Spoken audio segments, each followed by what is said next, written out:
होने के बाद 12-13 दिन का जो धर्मकांड जो क्रियाधर्म है जो गृहस्थ में होता है, यदि वो सब ना किया जाए और 15 दिन का अखंड नाम जप कीर्तन करवाया जाए तो क्या ये उचित है? सबसे ज्यादा जोर की बात हुई है।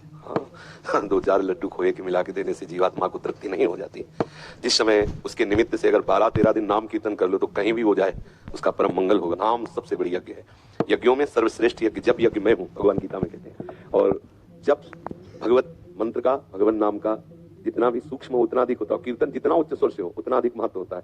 कीर्तन में साक्षात प्रभु पधारते हैं। 12-13 दिन किसी के नाम के प्रति कीर्तन किया जाए, निश्चित उसका कल्याण। इसमें ये बहुत अच्छा लगा। यदि ऐसा हो, वो कोई भक्ति कर सकता है। जैसे ब्याह हुआ पुत्री का तो भाई जी ने अखंड कीर्तन रखा और बारात के साथ अखंड कीर्तन चला, पंगत हुई, अखंड कीर्तन पूरा, मतलब नाम कीर्तन, कोई भी बीच में गाना बजाना नहीं, कोई बैंड बाजा, नाम कीर्तन, मृदंग मंजीरा, ये तो भक्तों के द्वारा ही होता है। सबसे बड़ा महामहिमा में प्रभु का नाम है। वो नाम की जय घोष हो रही, नाम की गूंज हो रही, उस जीव का परम मंगल होगा, इसमें कोई संशय नहीं।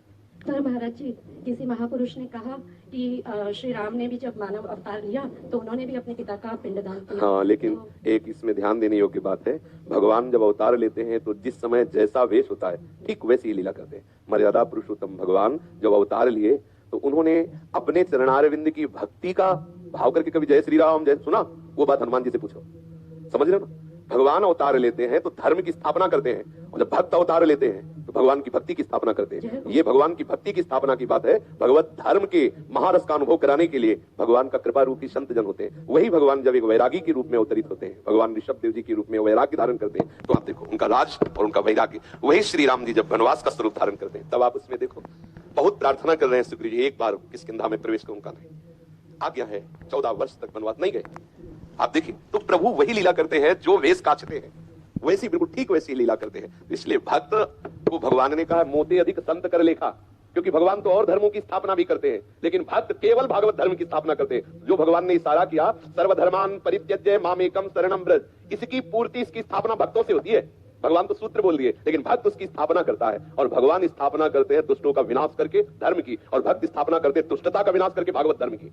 दुष्टों का विनाश भक्तों के द्वारा नहीं होता, भक्तों के द्वारा दुष्टता का विनाश होता है। इसलिए भगवान ही वर्णन करते हैं, सातों सम में जग देखा मोते अधिक संत कर लिखा। हाँ, तो भगवान नाम की प्रतिष्ठा उनके दास के द्वारा होगी। कभी सुना है भगवान को अपना नाम कीर्तन करते हुए? लेकिन कभी हनुमान जी के हृदय में देखा झांक के, रोम रोम राम रंग में रंगा हुआ है? कोई देखा चेष्टा केवल राम नाम कीर्तन में, राम नाम चिंतन में, राम रूप में डूबे हुए? हमें अगर भक्ति की बात करनी है तो हमें श्री हनुमान जी के चरणों की तरफ देखना होगा, क्योंकि भक्ति की स्थापना करते हैं। अगर धर्म की बात करनी है तो भगवान श्री राम की तरफ देखो, क्या धर्म है किसका, उसमें आचरण, भाई के प्रति भाई का क्या धर्म, एक पुत्र का क्या धर्म, एक राजा का क्या धर्म, एक प्रजा का क्या धर्म, पूरा का पूरा प्रभु ऐसे आचरण करके दिखा रहे। समझ रहे ना? रामवीर जी, महाराज श्री के श्री चरणों में कोटि कोटि दंडवत प्रणाम। महाराज श्री से प्रार्थना है कि मुझे ओम नमो शिवाय का जप करता हूँ, अब 1 साल से YouTube के माध्यम से आपसे जुड़ा हूँ। मेरा मार्गदर्शन करें कि मैं राधा नाम जप करूँ या शिव जी का ही नाम जप करूँ, मेरी यह दुविधा दूर करें। दुविधा नहीं है, यदि अंदर से शिव प्रेरणा हो रही कि आप राधा नाम जप करो तो शिव भक्ति का फल है श्री प्रिया प्रीतम के चरणों का प्रेम होना। नरसिंह मेहता जी भगवान शिव के चरणों के पूर्ण आश्रित हो गए तो साथ ही लेके गए, साक्षात रास बिहारी ठाकुर के रास में प्रवेश दे दिया, सीधे रास में। तो ये जब प्रसन्न होते हैं, मानो पंचाक्षरी मंत्र जब फलीभूत हुआ तो आपको राधा नाम महिमा सुनने को मिली और राधा नाम में प्रियता बढ़ रही है। अब दुविधा की बात नहीं है, शिव कृपा की बात है। आपके ऊपर महादेव प्रसन्न हो रहे हैं और राधा नाम में आपको अग्रसर कर रहे हैं, तो आप विश्वास करके वो राधा नाम की तरफ बढ़े। उनकी कृपा का स्वरूप यही है, जिस पर वो प्रसन्न होते हैं तो अपने हृदय का प्रेम दे देते। ठाकुर के हृदय का प्रेम है श्यामा श्याम, महादेव ठाकुर के हृदय का प्रेम है श्यामा श्याम। ऋतु सखी दिल्ली से, सतगुरुदेव भगवान के श्री चरणों में प्रणाम। गुरुदेव, मुझे पता नहीं था कि एकादशी व्रत का उद्यापन करते हैं। दीक्षा से पूर्व मैं श्री जगन्नाथ धाम गई थी, तब एकादशी का दिन था, वहां मैंने महाप्रसाद पाया था और उसके बाद कभी व्रत नहीं रखा। इस बात को 4 माह हो गए हैं। हाँ, कोई बात नहीं है इसमें, ये कोई है नहीं, ऐसा नहीं कि उद्यापन नहीं कर, सब उद्यापन हो जाता है जब हम सच्चे शरणागत बन जाते हैं, प्रभु की शरण में हो जाते हैं। यही सब व्रतों का फल, सब नियमों का फल है।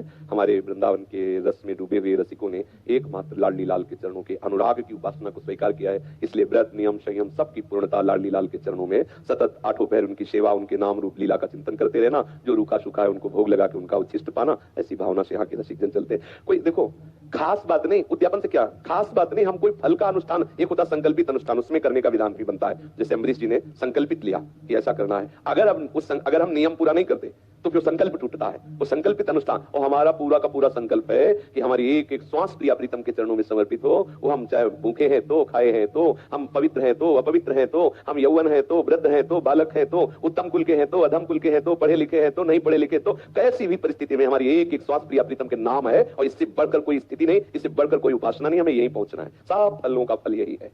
आगे ये कह रही है, मुझसे एक गलती, एक अपराध बन गया है, शरीर अशुद्ध अवस्था में था, मुझे याद नहीं रहा और मैंने गुरुमंत्र का जप कर लिया, गुरुदेव मुझे क्षमा करें। ये भी कोई खास बात नहीं है, ध्यान देने का विषय है।